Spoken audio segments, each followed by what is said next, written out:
अपनी कृपा बनाए भैया आप पीछे हो जाए, बैठ जाए। बेचारों को गड्ढे से बचाए रखना।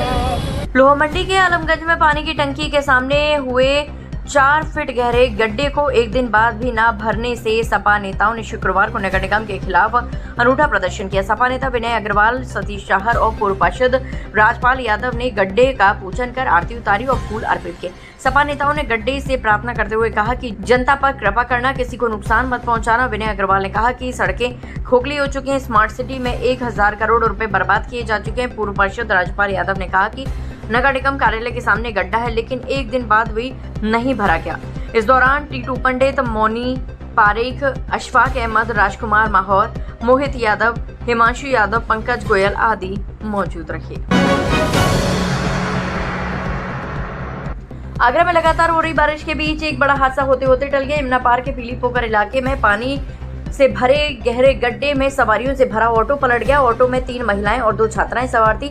स्थानीय लोगों और पुलिस की तत्परता से सभी को बाहर निकाल लिया गया, जबकि एक किशोरी को गंभीर हालत में अस्पताल में भर्ती कराया गया है। शुक्रवार देर शाम आगरा के अहमदौला थाना क्षेत्र स्थित पीली पोखर इलाके में उस समय अफरा तफरी मच गई जब जल भराव के बीच गुजर रहा एक ऑटो अचानक अनियंत्रित होकर पानी से भरे गहरे गड्ढे में पलट गया।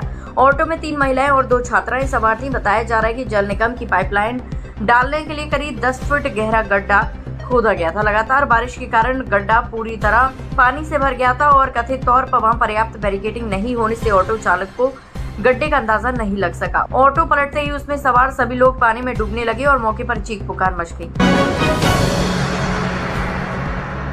3 साल से जमीन की पैमाइश को लेकर परेशान चल रहे किसान की समस्या का समाधान होने के बाद उसके चेहरे पर खुशी लौट आई।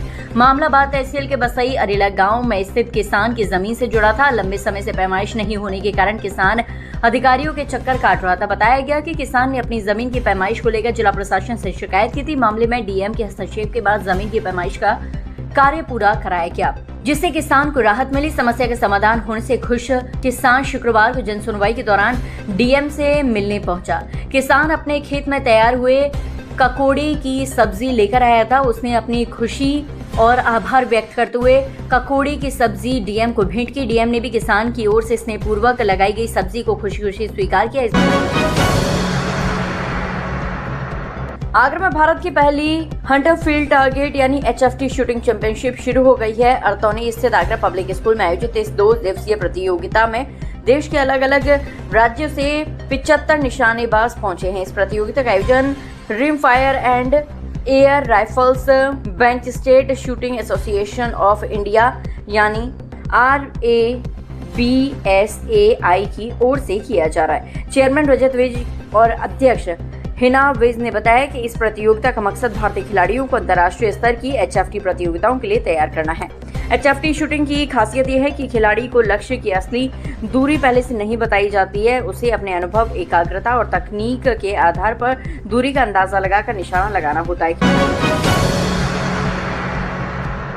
रॉबिनहुड आर्मी ने हर वर्ष की भांति इस वर्ष भी स्वतंत्रता दिवस के अवसर पर राष्ट्र को समर्पित अपना विशेष अभियान मिशन भारत ALC यानी आर्टिफिशियल लर्निंग सेंटर प्रारंभ किया है। इस अभियान के अंतर्गत पूरे देश में 250 कृत्रिम बुद्धिमत्ता यानी AI शिक्षण केंद्र स्थापित किए जाएंगे, जहां वंचित एवं जरूरतमंद बच्चों को आधुनिक तकनीक, कृत्रिम बुद्धिमत्ता और डिजिटल कौशल का निःशुल्क प्रशिक्षण दिया जाएगा। 400 से अधिक शहरों में कार्यरत रॉबिनहुड आर्मी एक शून्य निधि यानी जीरो फंड 190 मिलियन लोगों तक खाना पहुंचा चुकी है। ये स्वयंसेवी संगठन है जो वर्षों से खाद्य पदार्थों की बर्बादी रोकने, जरूरतमंदों तक भोजन पहुंचाने और शिक्षा के माध्यम से समाज को सकारात्मक परिवर्तन लाने का कार्य कर रहा है।